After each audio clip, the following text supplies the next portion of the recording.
Hi guys, welcome back to GP Reactions. I hope you're well, hope you're having a great day, and as always a big thank you to everybody that has subscribed. So this is a track from a band that I have not been disappointed by as yet. It's Half Man Half Biscuit, and this track is called 24 Hour People. It's taken from the album Trouble Over Bridgewater. I nearly said a bridge over troubled water, but obviously this is a really humorous play on words. Trouble Over Bridgewater. I'm trying to think where Bridgewater is. I can't think where it is. I think it might be in Somerset. I've heard it mentioned. So this is Half Man Half Biscuit's 8th album, and this was released in 2000. I don't know too much about this. I believe this is probably the official audio, but I think it's been performed by Lego. So I'm really curious to see what this video is about, and see how it is interpreted through Lego, as much as I am curious to hear the lyrics, because there's always something interesting in the lyrics. And Half and Half Biscuit's lyrics are very English, very British. There's lots of references that folk might not readily get if you are if you live in another country. But I will try and explain a few of the maybe references afterwards, if any crop up that are relevant. So yeah, without further ado, Half Man Half Biscuit. I fancy I'll open a stationer's, stock quaint notepads for weekend pagans. While you were out at the Rollright Stones, I came and set fire to your shed. 'Cause you probably work at an all-night garage, you probably work at an all-night garage, you probably work at an all-night garage with talk radio on. And you curse my soul if I don't want petrol, curse my soul 'cause I don't want petrol. I only came down for a tube of Pringles, sour cream and chives. But because you gotta get up off your fat arse to go and get my crisps, and you gotta go around the counter and it's really inconvenient.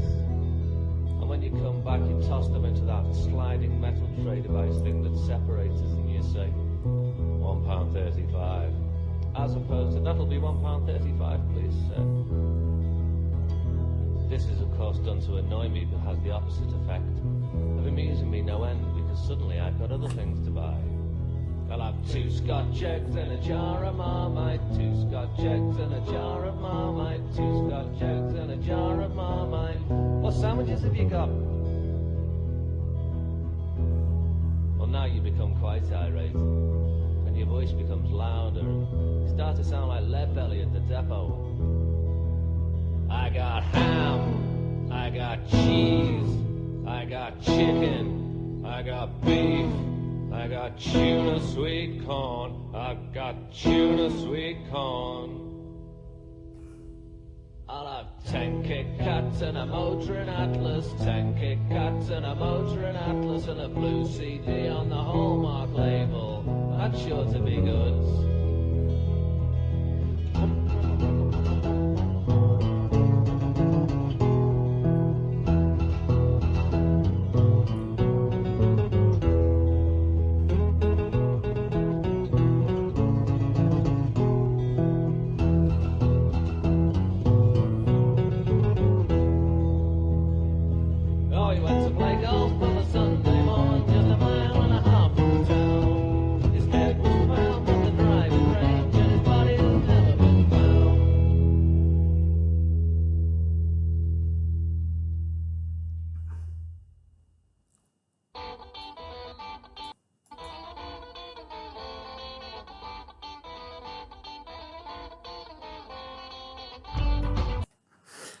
I think that's the end of it. That was that was funny and quite short.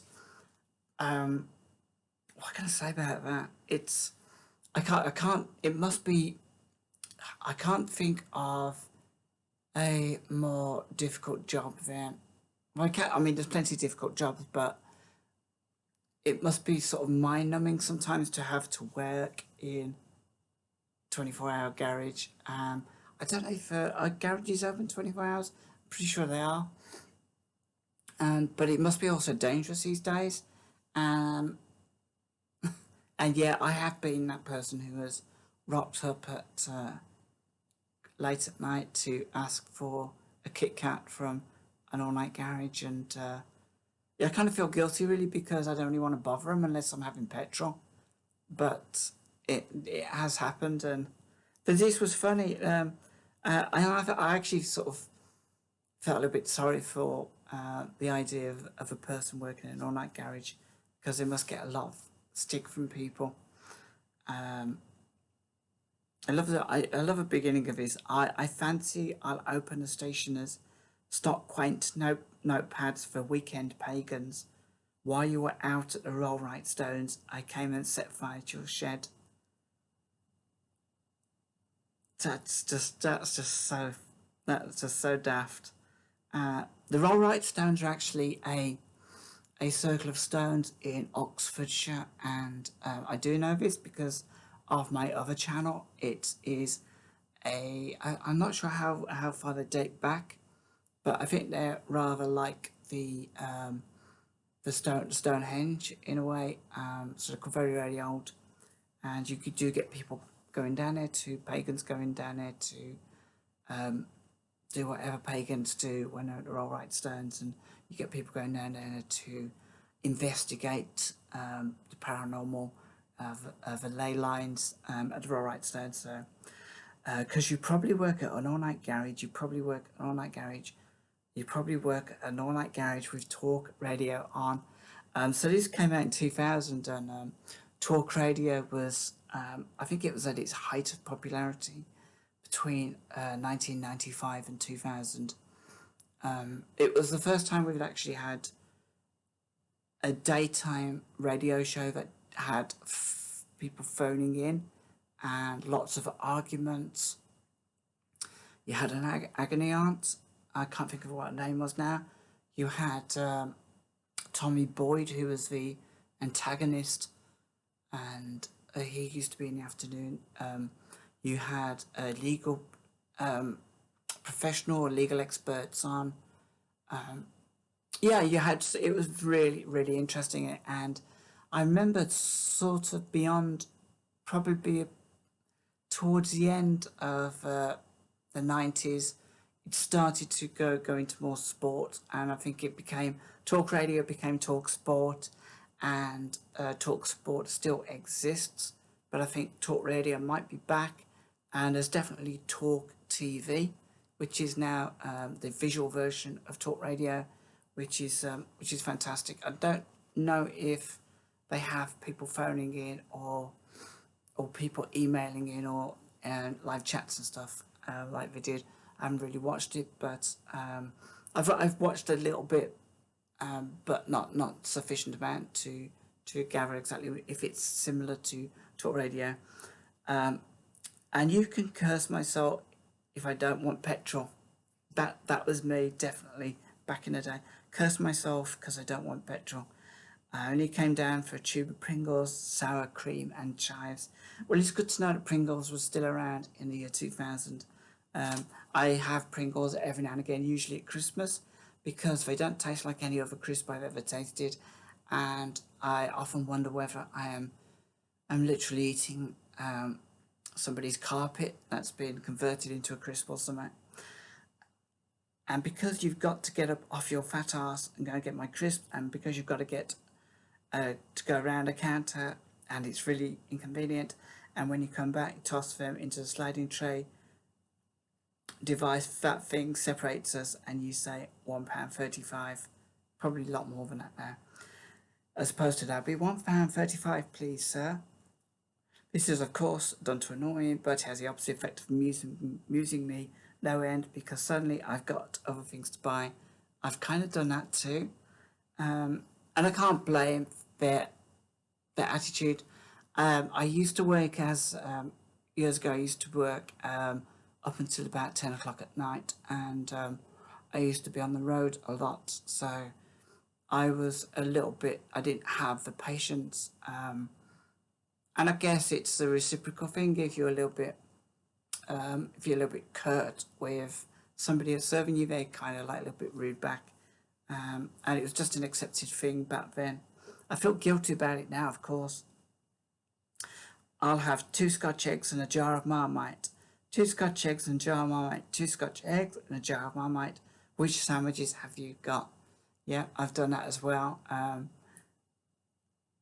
And they have to go and have a look because, I mean, unless they're really, really professional and they've already done a recce towards the fridges to see what sandwiches are available, they have to literally get up and go and have a look, and they're not really happy about that. Well, now you become quite irate, and your voice becomes louder, and you start to sound like lead belly at the depot. How's a tongue twister? I got ham, I got cheese, I got chicken, I got beef, I got sweet corn, I've got tuna sweet corn. I'll have 10 Kit Kats and a motoring Atlas. So you can completely change what you've asked them to look for, and now you're having 10 Kit Kats and a motoring Atlas. Probably because they're opposite ends of a store to each other, maybe, and it means they've got to do a bit more work. The last verse was, oh, he went to play golf on a Sunday morning, just a mile and a half from town. His head was found on the driving range and his body's never been found. I have no idea what that little last verse is about. I'm sure it ties in somehow with being a 24-hour garage person. A little funny story about one of these garages. It was, I think it was back in the day when I used to fill up with company petrol, and at the time I was driving an open back. What's the word? Like it was called a P100, a Ford P100, and it had like an open back sort of trailer thing, and it used to be so we could just throw stuff on there and we could take it to places, pick stuff up. It was a really cool little truck to drive, and I loved it because it had like one big long seat on it, and so you could fit loads of people basically on the front seats, as many as you could squeeze in, which when I was younger was always the challenge. Anyway, one night I was driving from home down to the garage where we used to get our company petrol from, and it was a very, very cold night. As I'm driving down to the garage, I saw my brother, and he was cycling.